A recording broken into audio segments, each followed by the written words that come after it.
Yeah, yeah. Now it's recording. Thank you, ma'am. Okay, I think we'll start. Rest, I think, have gone for lunch. So, anyway, I'll be sharing this PPT with the professors. We can have a look. So, what I'll be talking on today, I'll be talking on an introduction to AI ML. Okay, most of you people, I think some of you might be even in AI branch. But what exactly is AI? Most of the people will forget. There is just a boom after this open AI came in. That there is AI, it does something awesome, but what exactly is AI? So that is my topic. We'll especially focus on deep neural networks. Okay, each slide in this presentation, remember, can be a different topic by itself. Okay. We'll try to avoid maths as much as possible, but still I will give you as much possible understanding of these algorithms in an intuitive manner. Okay, so that it becomes clear what is traditional programming, what is artificial neural network programming, how it works, how finally a computer starts understanding a difference between a picture of a cat and a dog. Okay, you show a picture of a cat to the computer and the computer will say, oh, this is a cat. Okay, and you show a picture of a dog, but we don't tell the computer how the cat looks like. It learns. So let's start. Who am I? Okay, I am an IT Surat passer. Right now, I'm running this company called Winix Technologies for last 9 years or so. Before that, I was ex-director of engineering in many corporates, including Microchip Technologies. I was director of engineering in Libre Wireless Technologies, director of engineering again in Standard Microsystems, American companies, most of them. Actually, all three of them. Before that, I was senior software engineer in Samsung and all. So that's not much relevant right now. So from 2015 onwards, I'm writing Winix Technologies. You can look into my profile in LinkedIn. It's always public. If you don't have LinkedIn, please download LinkedIn. Okay, because nowadays every professional they stay in LinkedIn, not in Facebook. Please avoid Facebook. It's mostly filled with all those Chinese propaganda. So let's go to the next slide. What is Winix? In Winix for last 9 years, we have been developing IoT and AI solutions. Along with our partners, Heartland Data, also we call them as HLDC. They are based in Japan, Ashikaga, and they are experts in IoT. So what I bring to them is AI, computer vision. So we have developed many products from audio streaming, which can stream from source to destination in less than 18 milliseconds. If you guys can understand this. When I'm talking, my lips are syncing with my voice, even to the last bench. But when you stream this sound, it may not sync. And when you have multiple speakers around this room, it may not sync. You have to be within 18 milliseconds. And if you don't do that, your lips will be out of sync. Okay, so this kind of technology we work on, Wi-Fi, and then we work on computer vision with Heartland, which brings computer vision to edge devices. I'm pretty sure you guys know what is edge, right? Embedded boards, which are very, very low powered. Okay, so you may run a completely autonomous driving solution in a big computer with a big GPU. But when it comes to a low power device like which consumes like 0.5 watts, it becomes very difficult. So all these models won't even fit in their memory. We work in 16 MB boards. Okay, forget about terabytes of memory. So I will not touching on that because it needs a process called quantization. But Heartland is our main partner. We are also into healthcare. We are partnered with Peak Medicals in Sydney, and we are trying to help people with medical need of physiotherapy, like just after your knee replacement surgery. So we will be launching this in Sydney very soon on March. It's still in development stage, but everything will be done using computer vision. Okay, so that's what we say. Winix and Peak Medical Australia join forces to revolutionize healthcare and enhance patient outcomes using state-of-the-art computer vision. It will be a unique solution. I can't provide more details than that because it's still under some confidentiality. Then what we have, this is our course content. I don't know how many of you have already learned through it, but still we'll cover what is AI, what is ML, what is DNA. Okay, AI is artificial intelligence, you already know of, and then ML is your machine learning. DNN is deep neural network. I will tell you the difference between all this. Then we'll go on straight into, I will give you some history, how it came, and some founders who made this possible, way back in 1970s. You should all know them, okay, because without them, today AI won't be here.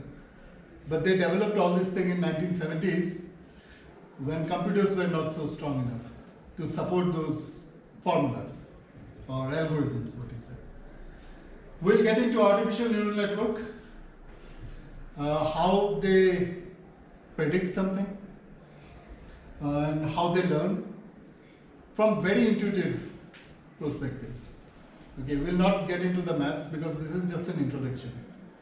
If your college invites me again, I will get into details of each and every slide. Okay, convolutional neural network. Convolution is a formula which we apply to neural network to give vision, power of vision to AI. We call them CNN network, convolutional neural network.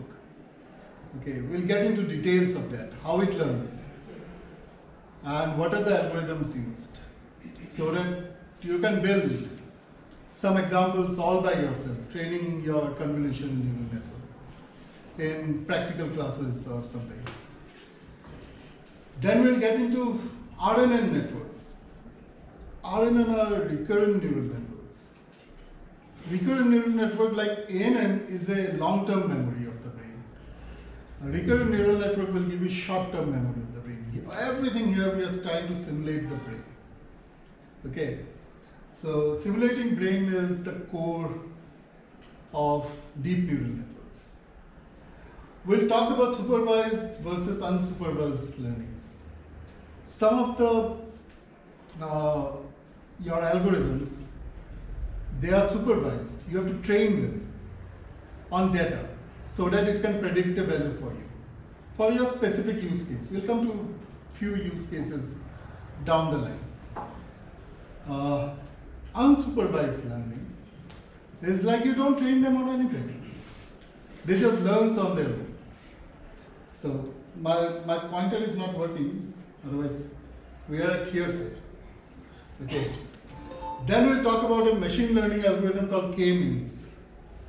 And then we will talk about a unsupervised learning called self-organizing maps, and how it can group things together, similar things together, gender female together, gender male together. Not only that, it can do much more. Okay, so we'll come to that. So let's start with what's artificial intelligence. Okay, so artificial intelligence is basically a stream of science, nothing else. It doesn't simulate brain, it doesn't do anything. It's just a stream of science, like you have physics. Physics is a stream of science, but astrophysics becomes a substream of physics. Okay, so artificial intelligence, when you say artificial intelligence, it doesn't mean computer vision. It doesn't mean anything at all. It's just a stream of science where we want a computer to work like human. You can even code artificial intelligence using traditional programming, where I can say, okay, see this, I'll talk about traditional programming and neural network programming in some time. Machine learning is some set of algorithms developed from 1970s onwards, which tries to make it possible by analyzing the data, but they are still not simulating the brain of human. These are some algorithms. When I talk about K-means algorithm, I will talk about one of the algorithms. It doesn't simulate the brain, but still tries to make the computer act like human. Okay. The goal here in AI is nothing but common name artificial intelligence. The computer has to act like humans. Deep neural network is the substream of ML, which actually tries to simulate each and every neuron in your brain. I will show many pictures of the brain down the line. So deep neural network makes it possible. We make the complete brain in a computer. Okay, that's what we'll be doing. Everything works. Okay, so DNN was researched till long. We are now in history of AI and DNN. Researched long back in 1970. Most of you guys are very young. You might have not, but sir will know that computers used to look so weird at that time. Okay, the first picture here. I had this kind of computer back in my first year engineering. Okay, so it couldn't do much. I think few MBs of memory. Okay, so I collected these pictures all from Google somewhere. Just for the younger people to understand. It's not like the laptops which you have nowadays with the 1 TB space and all. My computer, I don't know how much hard drive I have. 1 GB or it's a 1 GB. few MB, few MB RAM and stuff like that. So, and memory was very, very, very costly at the time. So, if you see this picture, the first one, that was first ever memory, I think, built way back in 1956, just after our independence. And you can't actually buy that kind of memory. It used to get transported in a plane. There's Pan American Airlines. They will transport it for you. It might have some, I think I've written it somewhere, some 1 MB space or something. Okay, but so big. So many people will carry it in the plane. IAC it was there. Huh? IAC. So then in 1980s we got some memories, big hard drives, but they were like super costly. And the memory was so less, some 10 MB. So the papers were already written about AI and deep neural network. But we didn't have the machine to simulate it. And this is an old picture of a SanDisk Ultra micro SD card, which was still costly at that time. I think I took it back in 2017. But nowadays you get it for 1500 rupees, maybe 2000, 256 GB. So it's so cheap, and it's going to be cheaper in future. And that's what is the plus point of AI. That's why everybody wants to get into it. Okay, in future, people are researching on bacterial DNA to store memory. So I found it somewhere. And in 1 kg of such DNA, you can keep billion terabytes. Okay, so imagine how much memory will be there. The whole world's memory in this much device. Okay, mobiles and all you will have. They will have. I don't know when it will get released or something, Okay. but they are working on it, and it's going to get Next cheaper. 5 years? Maybe by the time we are alive. I hope so. Semiconductor, they are migrating from semiconductor to DNAs and stuff. Like computers also will change from normal CPUs to quantum processors.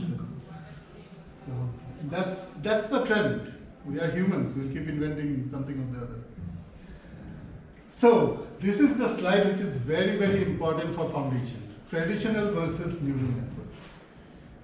I started my career as a traditional programmer. Most of you guys are still doing traditional programming.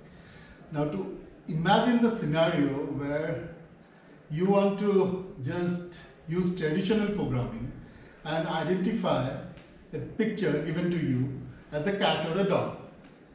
So you will write in the code, okay, this guy has pointy ears, so this must be a dog, +1.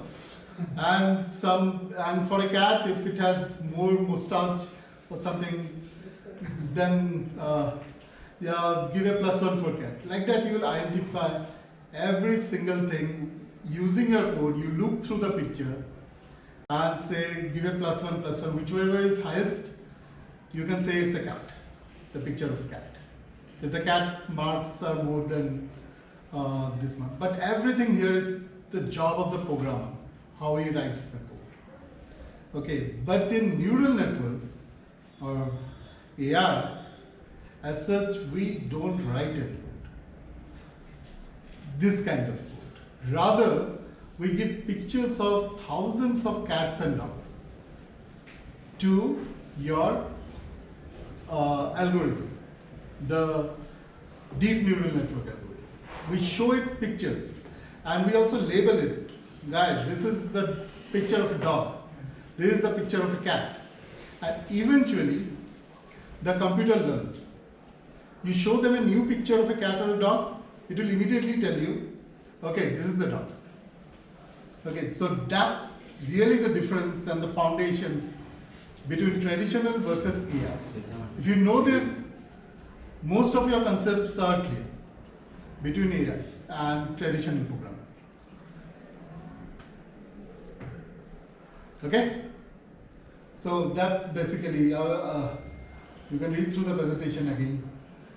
I've noted down everything, but this is the main difference. Okay, who is this guy? Anybody working on AI should be knowing this guy. How many of you know him? His name is Geoffrey Hinton. I think King's College, London pass out.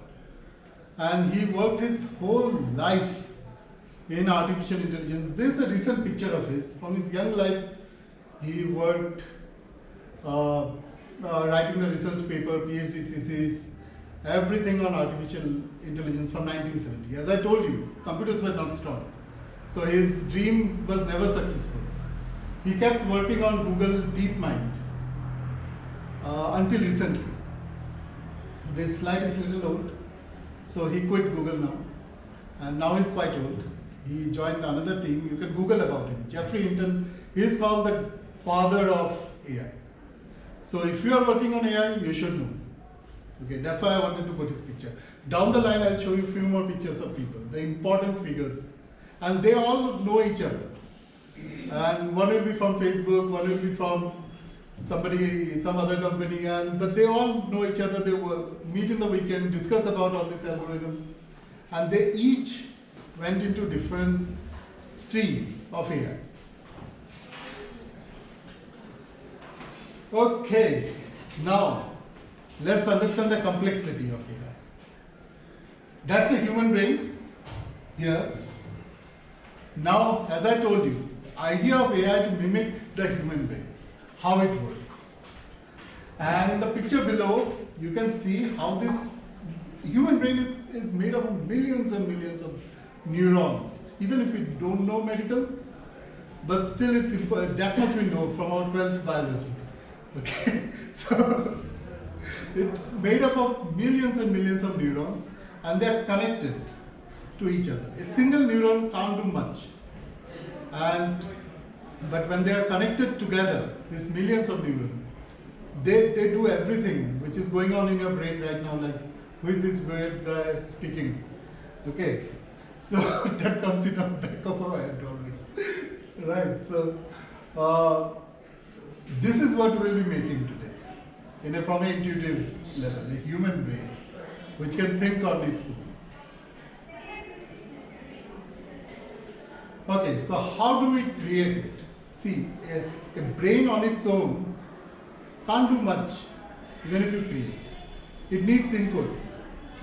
How do you get the inputs to your brain? Your brain is your eyes, your nose, your sense of touch. These are your input, and the brain quickly makes its decision. We need the same in our artificial neural network. We have already gone inside artificial neural network now. So this becomes your input layer. Okay, this part. We input values to it. Like, for example, we want to predict somebody's salary. Very forbidden area, by the way. Based on their age, experience, and what did I write? Age, experience, education. Okay, what should be the salary of this person? AI can do it for you, Nizifi. For human, we have to still think, okay, we'll give him this much height. Anyhow, I found something I wrote it down. So this becomes age, salary, education becomes your input layer. And what is our output layer? The salary. Right? So we want to do this. But we can't directly connect this because we will not never get the output value. So we put a hidden layer in between. Okay, these are also set of neurons. And we connect them like this.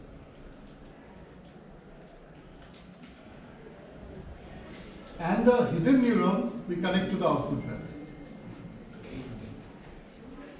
Like this.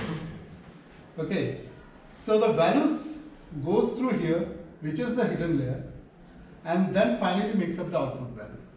How this works may look confusing now. Let me go through it. So here we have only one hidden layer, but that's not like the brain which I talked about, right? Only this many set of neurons. How can it be like human brain? But this is a mathematical formula from an intuitive perspective. In real world scenario, it works. There will be many hidden layers.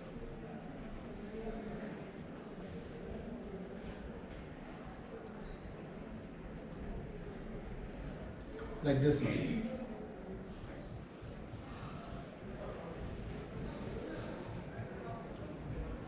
I can't put more number of neurons here, but there will be millions of hidden layers in between. Okay, I can only put this many neurons, and each one is connected to each other. Okay, that is how our artificial brain looks like. And finally, it can be one output value, like you can say classification, which is whether the picture is of a cat or a dog, you label somebody. Or it can be a segmentation, or it can be a regression, like a continuous, or a probability of something happening.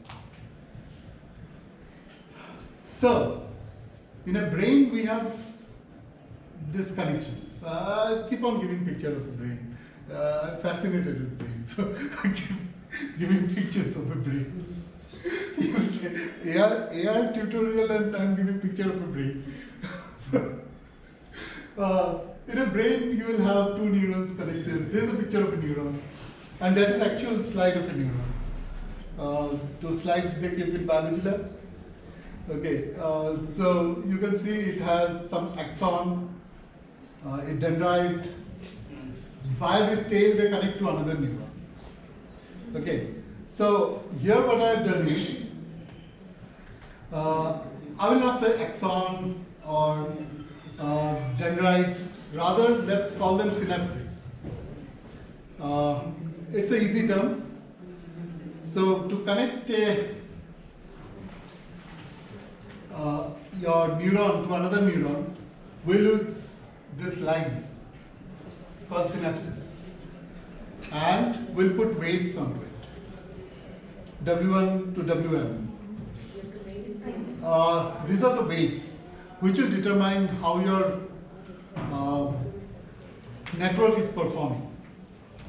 Okay, things will become very clear. Input values will come in, go through the weights, and eventually you will get Y as the output value. I'm trying not to touch base on maths as much as possible, but still few things I can only explain using maths. So output can be either 0 or 1, like cat or a dog, or example a price of something, or can be multiple outputs. You can have multiple outputs also. So what happens inside a neuron? Inside every single neuron, what you have seen here, there are thousands and thousands of neurons like this, right? Like this circle one. You just multiply it using this formula. The value, the weight associated with it, add it to other, because one neuron will be connected to many other, right? One neuron will be connected to many other neurons. So each neuron's value, its weight, add it to with the next connections weight and value, and it's represented by sigma, of course, the sigma notification. So this is the main formula of your calculation inside each neuron, where y hat is the predicted value, y is the actual value, is the sigma of yi and xi, where I is from 0 to n. I can simplify things only till this much. Okay, but there are huge papers on this, how it actually works. So input values are one single observation, like age, education. Using this only we will train. During training we just train the weights. We have to find optimal value of the weights. Only then the network is trained. We'll go through some algorithms how we figure out whether the network is trained or not. I think rest of this things are okay. There are some additional readings here in Stack Exchange and also Jan LeCun's paper. Jan LeCun is another father of AI. He works in Facebook, by the way. So he is like the pioneer of computer vision.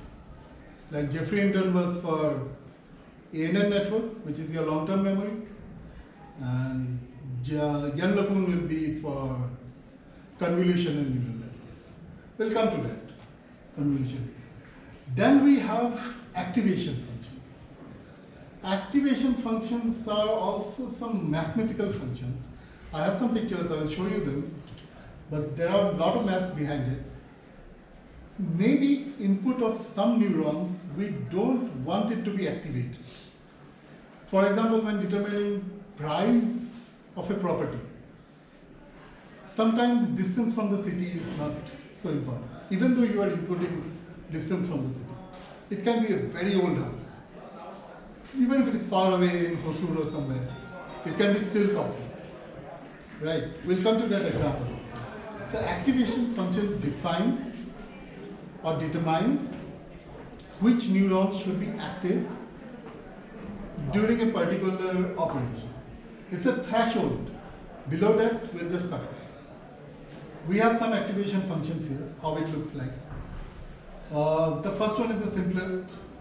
It's a threshold function. If the value of x is coming greater than 0, then make it 1. And if it is less than 0, you just make it 0. So it will not trigger the next layer. That is threshold. Sigmoid, you get the Euler's number there. Okay. So that's the formula. It allows you to get a graph of the output, which is a probability. It's never 0, never 1. So it's always in between.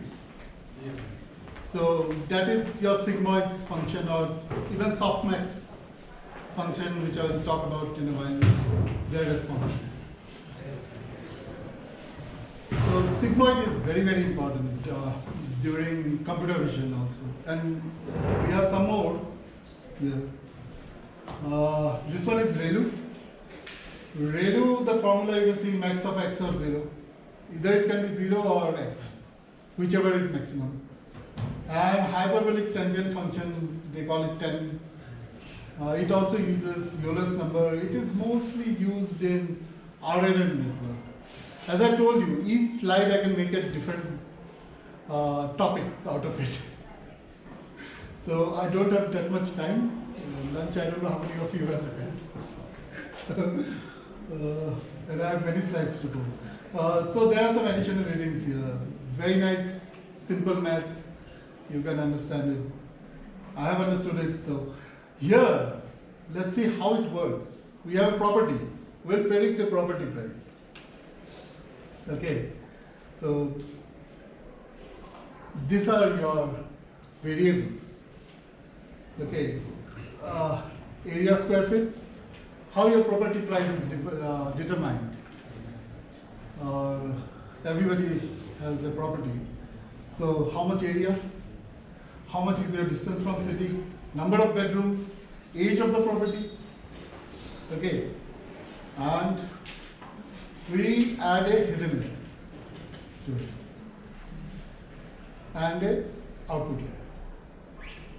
Connect them. But maybe sometimes we need not connect each one of them. So as I told you, sometimes distance of the city and number of bedrooms really don't matter. So we will not connect them. Okay. And for this particular neuron, this guy is only interested in area square feet, number of bedrooms and age. We want to make a model which can predict the property price no matter what. It's not going in a traditional way. So we don't connect every neuron to each other, only the ones relevant to the neuron.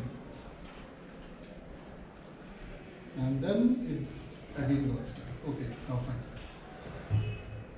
I brought this one another. Please bear with me. Sometimes it works. And then we connect the neurons to the output layer. And we get the value y. We need one more thing before we start learning even further. That is called cost function. How do we know our network is performing nicely?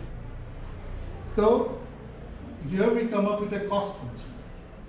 In the next slide, I'll show you how it is used. This is the simplest form of cost function, which is mean square cost function.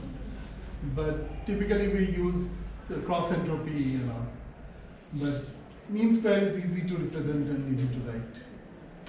So it provides a measure how much you are deviating from the actual results. For now, just know that. I told you there are weights which will adjust during the training process. But there are also biases. I'm not covering biases right now. There is a paper here, so which you can read. Role of biases in neural network. It's pretty simple maths. But for now, let's assume we are just adjusting the weights. If the weights are optimal, the neural network is perfect. Epoch. These are some terms which we'll be using going forward also. Epoch is when the network goes through the complete training data set once. During training, typically we don't give the whole thing or train the network completely once with all the input values we have and then update the weights. We typically take batches. There is a reason why, because gradient descent, which I'll try to explain. But epoch means when we have gone through the whole training data once and train the network only once. We may have to go through multiple epochs to get the optimal training results. Sometimes if you train, you will see still it's not matching whatever you expected. And this is how we learn. Every time you put an input value, every time, right from the beginning, you are untrained right now. You get a y hat which is your predicted value, which may, we also give the network y, actual value. Okay, this this one will be predicted by the network. You give random input values here during learning, and you get a y hat. Y also you give it in the row. I'll show you the row. Typically they are in Excel or CSV format. And you go forward. Do the calculation this one inside each and every neuron. See, here I am only showing one circle, but there are millions of neurons like this. So just to make it fit in one slide, I made one circle. But this formula itself will tell you that this sigma, and then a ReLU function on top of it, or an activation function is denoted by this. Okay, which neurons you want to activate, and then you get a y hat. Y you already know. And what you do here is calculate the cost function. How much your y hat is deviating from y. Okay, that gives you a value. You can plot it if you want. And your goal is to make the cost function as low as possible. Okay, when you hit the optimal value, okay, I can't go lower than this without more training set, then that is the best your network can perform. So you keep repeating this. Once you know the cost function, you update the weights. Okay, to a different value. All weights will be changed at one go. Then again, you predict the y hat, compare with y, and then update the weights. So this is how a typical input will look like for salary prediction. You have your OID, experience, that is X1, X2, age, and your, I put experience twice, huh? Education. Education, like you can put any number of fields which you want, which is salary of a person can vary. Then the same thing repeats. Update the weights, take a different row from your Excel or CSV and update the weights. Your cost function is coming down. Do this and you hit a zero cost function. The cost function is not there. So that's when your network is fully trained. You keep repeating this forever and ever and ever. Now you give a new value which was not there in your training data set to the network. It will predict the exact salary. So these networks, no? Training the network. Yeah, that was training the network. So I've covered both AN and how it works. It just predicts a value. And how you train is this way, by updating the weights. Weights, so forward propagation is when you calculate y hat. Okay, give some input value from the training data set. You will basically divide or create a training data set for your network. So getting the y hat value is forward propagation, and updating the weights back is backward propagation. So backward propagation is not so simple as I told you. You can do some addition running here. Okay, it actually updates all the weights at one go. It's just an introduction, so I want to touch base on every single term as much as possible.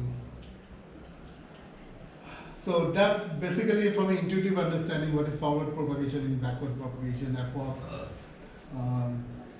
But now we'll come to a problem, updating the weights, which is called gradient descent. This is completely maths, but I'll try to explain it in a very intuitive understanding. How this cost is reduced? How do we update the weights? We have to minimize the cost function. That's what we learned. One is try all the weights. a kid will come and say, why don't we try all the weights possible? Weights is just a number, but that is brute force method. There is no computer built so powerful as of today which can try all the weights possible. So we use gradient descent.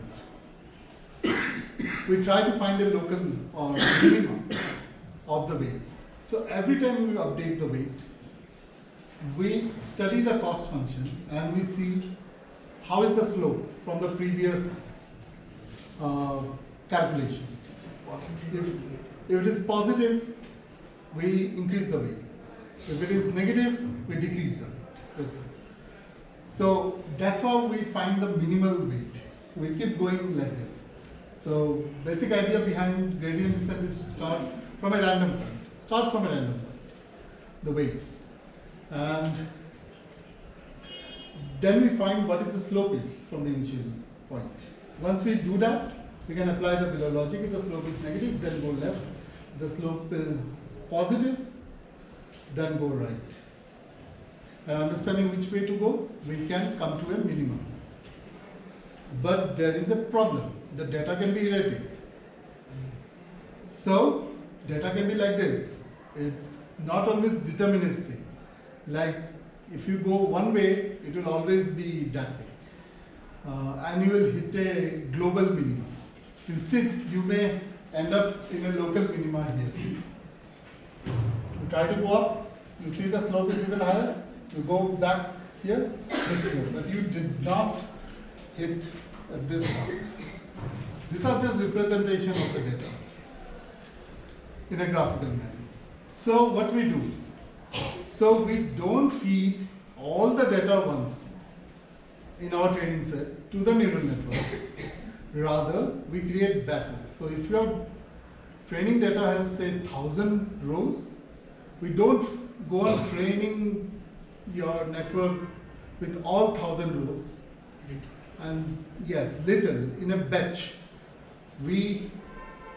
That is called batch gradient descent or stochastic gradient descent, as people call it, where the chances of hitting your global minimum is much more and reduces your compute time.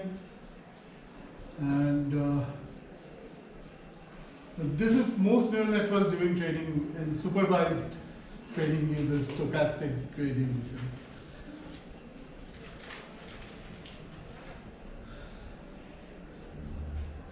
Okay, that's with ANN.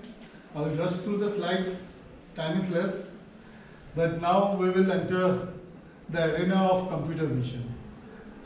It also uses ANN, but there are some more terms, terminologies and algorithms which we have to understand. This is Yann LeCun. You have Jeffrey Hinton along with Yann LeCun. These are very precious pictures. I love them. They are sitting in a bar, all together. One works in Facebook. PyTorch, if you have known. This guy is a pioneer, Yann LeCun, of PyTorch. Okay, so they are just awesome guys. So CNN is a type of network that is inspired by the structure and function of human brain's visual cortex. So till now we were dealing with long-term memory. Once we know this guy's salary was this much, the network knows, and it will predict the output. But now we are going and saying how a computer learns to analyze pictures and come up with outcomes or prediction about the pictures. It's primarily used for computer vision, not all computer vision. Now they have many other algorithms of computer vision, but mostly are based on CNN. So if you understand CNN, I think most of the modern algorithms are also based on CNN. So CNN is used everywhere, like self-driving cars, human pose estimates, analyzing how many people are sitting in this room. So you put this network inside a camera, give it an eye, and it will just understand even who is attentive or not in this room. I'm so sorry. So it can do it all. This is how the actual structure of CNN network looks like. You provided, instead of data, we provide it with an input image. And it goes through multiple layers. First one, of course, is convolutional layer. When I talk about pooling, then there can be multiple convolution layers, right? Darknet uses 54 convolution layers. So we will only keep one convolution layer for the easy understanding. Darknet is the one which is the algorithm behind YOLO. So then finally the output of this convolutional layer will be an input to our fully connected artificial neural, which we have learned till now. So we have to change a picture to numbers. That is our job. Okay? Let's see how it is done. This is the actual formula of convolution. I'm not getting into that. But we should know how a picture is represented in a computer. So pictures are in an RGB image, are typically a 3D array, which are the RGB values or the pixel values of your image. So in this room's picture, red color chairs will have a different value of all three. All colors we can make out using RGB, red, green and blue. So it will be a 3D array. For 2D images which are black and white, 2D array is good enough. But nowadays nobody uses 2D black and white images. So in a color picture it's a 3D array. Now the next slide. So if we have an understanding how a picture is represented here, then it will become a foundation for you to understand how these numbers of an array goes and really predicts what's in the picture. So input image, which is this one. These are just values of RGB. Okay, and it will be a 3D array. I have shown it as 2D here for simplicity. If I put 3D array, then the presentation is here. And then we have something called a feature detector. So every feature in your face, nose, eyes, or even for a cat, their ears, is a feature. So we have multiple feature detectors. So those values we keep it here, which is also called filter or kernel. During training we use that. And the outcome is a feature map. So what we do is very simple. This feature detector, we put it on top of the image. This is a 3x3 feature detector. Every feature detector is for a particular feature. And we place it on the image, just multiply them and add them, like 2 into 1 plus 4 into 2.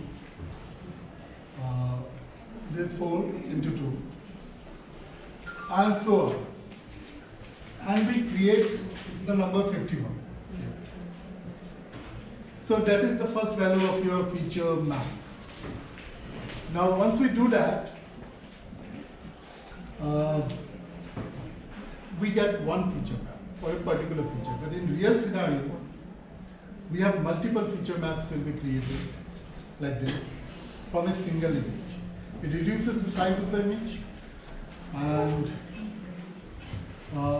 also gives us a very clear representation. Your features may not look exactly inside a computer exactly as sharp as in the real picture, but just a representation of it. Stride, we move this feature detector the next part of the image and do the same maps. And all these rows and columns of the feature map will get filled. Okay. So we end up after the convolution. This is basically what means convolution using the formula, and in a very simple terms. And once the convolution step is over, we get a bunch of feature maps. But then there is one more problem. In the feature map, there is a problem of linearity and non-linearity. What is linearity? Images are typically non-linear. Like if there is a shade in the image, it's a very important concept to grasp. If there is a shade, it's typically sun's shade. So it will be light first. In a picture, imagine a picture with a shade. I don't have a picture for it. But the shade will be first light, then it will become darker, darker, darker. Then again it can become light. Yes. So ReLU, when we apply ReLU, it breaks it. Otherwise the computer assumes it will become darker, darker, darker, and end up somewhere which we don't want them to end up. So we use the ReLU activation function to break up linearity in the feature maps. It takes the feedback. Yes, it takes the feedback. Then we also need spatial gradients. That is for dimension image. Because the image can be presented to you in different forms, different orientations. For example, if your image is reversed, you're still a human. Or I give you completely tilted image of yourself. But the computer should be able to recognize it. That's where the pooling layer comes into play. We typically have two types of pooling. Pooling is basically reduces dimensionality of the feature maps. They are all applied to feature maps. I have a picture on pooling. I will talk about max pooling. There are two types of pooling, max pooling and min pooling. Max pooling is you just take the max value out of it. You have a feature map here. You take the max value of each square, 2 by 2 max pool layer. Is your final output. You will have many max pool layers like this, and you move along your complete feature map of each and every thing. So now you are spatial dimension proof and also non-linearity proof. So now comes one more interesting part, that is called flattening. Flattening is all these vectors which we have collected till now as feature maps are all 2D arrays, but we need a single vector as an input to your neural network. Till now we did not even touch neural network part. So we flatten each layer from a 2D to 1D input vector. And this becomes your input to your neural network. So this is fully connected layer. So if I can show you, you have done convolution, you have come up with this feature maps, you did pooling, you got one set of 2D vectors, now you flattened it, put it inside your fully connected layer, which we learned in the last section. And finally it can be an output, it can be a cat or a dog. There are many frameworks where you can try it out, like FA, TensorFlow. I think to learn AI, the best framework is Caffe, because it's open source and you can write code in C.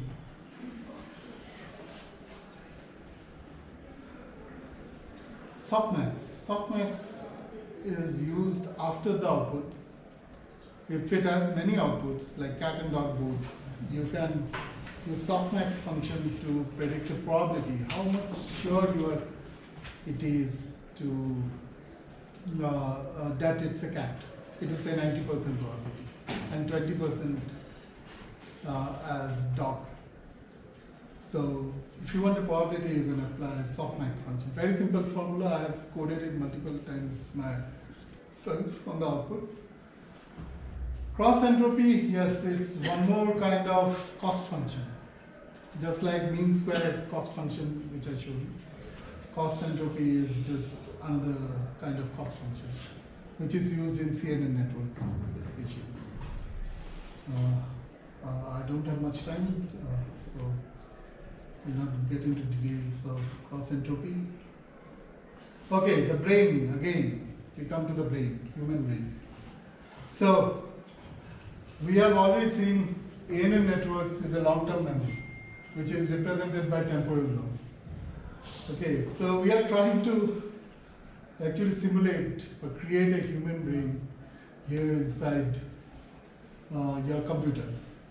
The occipital lobe represents the area of the brain which processes your vision. That is your CNN networks, which analyzes your everything was inspired by the human brain, all these algorithms, how it works. So every time I come back to the same slide. Now we will just touch base on an algorithm. I'll not get much details into it. It's called recurrent neural network. It's quite advanced neural network. Some of the things you already use might be using RNN, I can't be sure. They don't tell me. So RNN is quite advanced supervised learning. We're still in supervised learning, where you train the network. It's more or less gives you a short-term memory to your neural network. Like you need to, how weird it will be, can you think, if you don't know how you came inside this room.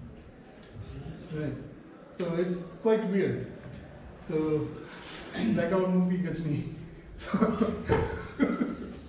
So RNN gives you that capability. Basically you see the ANN network from below. It makes use of LSTM. LSTM is a solution to a huge problem which RNN creates. It's called vanishing gradient problem. I'll come to that.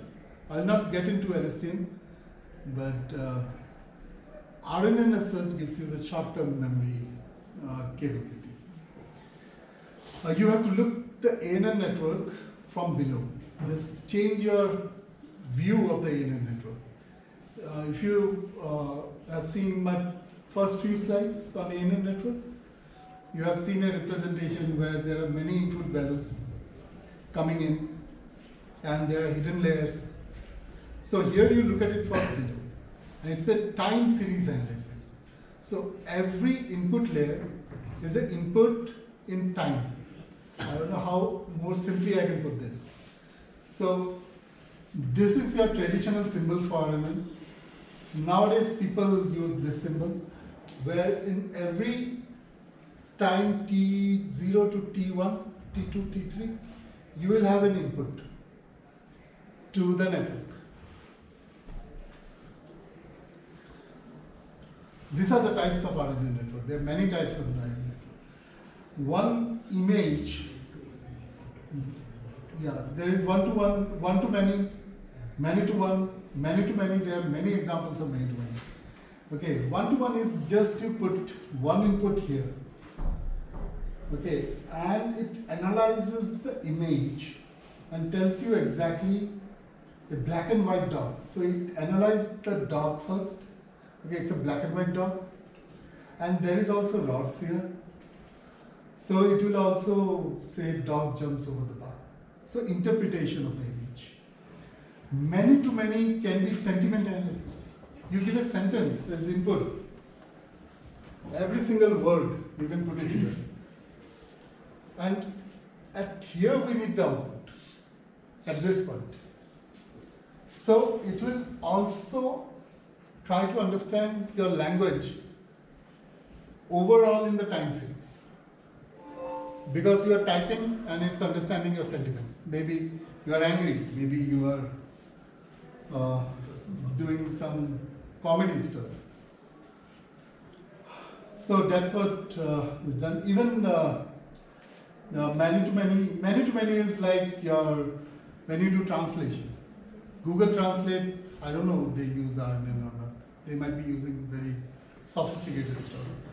But it can be achieved using RNN also.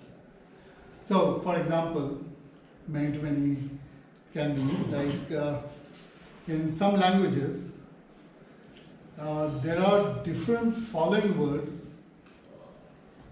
Like in Hindi, if there is a girl, jati hai, it becomes. But in English, a girl is going, boy is going, everything is same. Okay, so translation, RNN network analyzes all the words before and comes up with the words which will come next. So you will see when you are typing in Google, they will predict some word. We can ignore it, but that is what. Movie subtitles. Yeah. That is also one use case, many-to-many. All the frames which came before the frame which you are in currently, everything together makes up your subtitle. Nowadays, YouTube and all, they give you an option called caption. So it creates subtitles. In old timers, I don't know how many of you have actually downloaded a subtitle file. Okay. So nowadays they do this all by themselves. It's so easy. Even during meetings and all, Google Meet and all, they keep on translating. This is the problem which you're talking about, sir.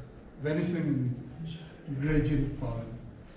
So I can't get into details because I have to really get into the maths, which I'm trying to avoid so much in this presentation, because sir gave me only introduction to AI/ML. But this is how the end formula looks like of an RNN. So each neuron actually connects then back in time to the previous neuron. Feedback. Using something called WREC. And if you see the formula, there is a WREC there. Okay, so when you are training the network, your WREC gets updated on time, over time, back in the past. Okay, predicting is okay, but while training the network, that's where the problem comes. Okay, so your gradient becomes lower, lower, lower, lower back in time. So it becomes a vicious circle, because when you are training, say, ET, this weight here is not updated properly because of this vanishing gradient problem. So during forward propagation, you are using an untrained layer to actually update the weights which you are currently training on. So because you couldn't train it properly, now you can't give a feedback properly. So your problem is like vicious circle, which you call. But so your network never gets trained properly. So solution is very simple actually. You can make WREC 0 or equal to 1. So never multiply with WREC. That doesn't solve the problem. So people came up with LSTM, long short-term memory, which actually solves the vanishing gradient problem and also the exploding gradient problem, which is just the reverse of vanishing gradient problem. I didn't show it in my slides. Okay, so that's all for supervised learning. Taken a lot of time. We have artificial network used for regression classification, convolution network we covered, recurrent neural network. I will not cover deep Boltzmann machine or auto encoders in unsupervised learning, but we'll just go through SOM and K-means algorithm for machine learning, which will actually be the founding stone of unsupervised learning.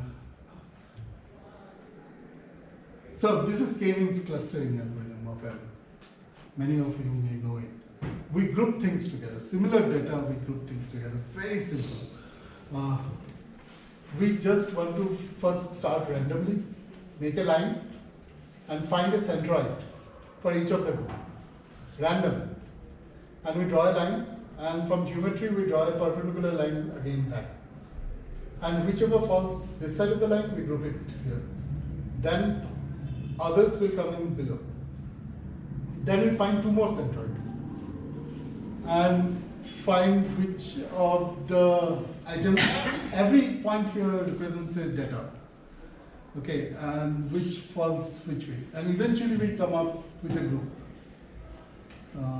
I'm not getting into the algorithm. As I told Ramesh, every slide I can make one presentation of themselves.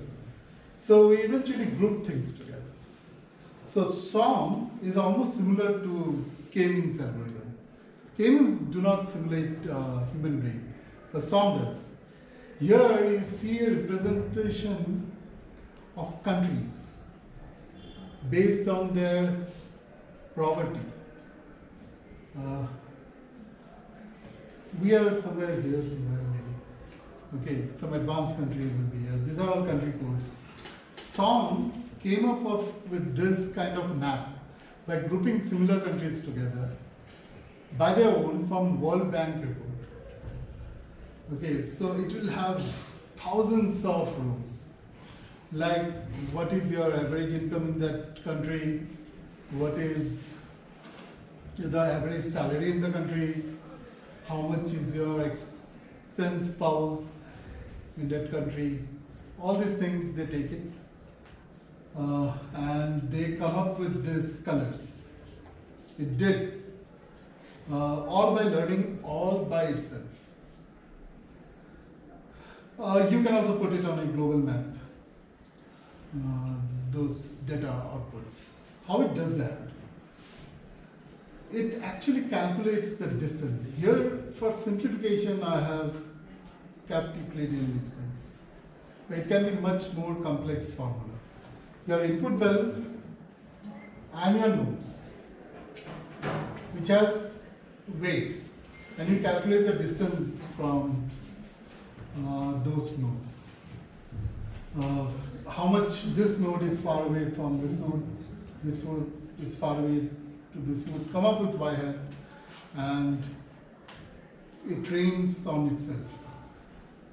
But this step is repeated over and over again, and eventually there's this kind of supervised, unsupervised learning. It learns on its own. Euclidean distance is just a representation of a formula. It can be any formula which you want to put.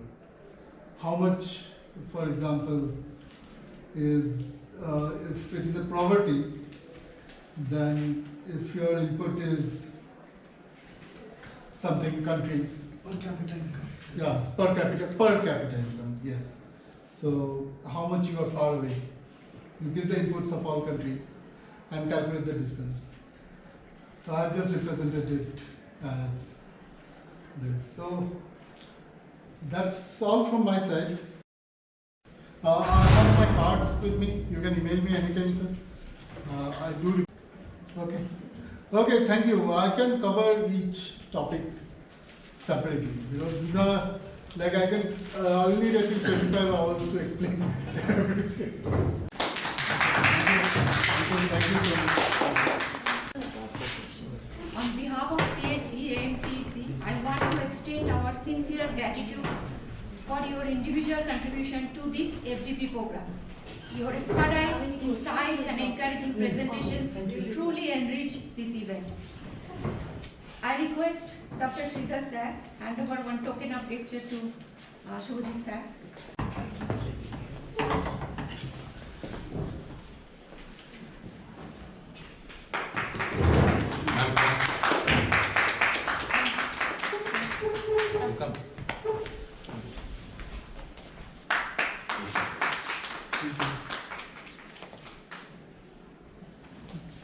Thanks a lot. Thanks a lot.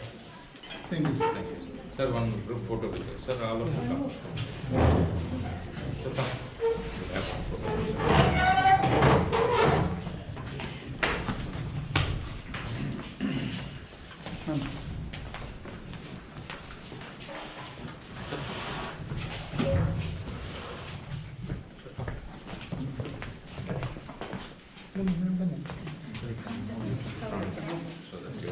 We should be visible.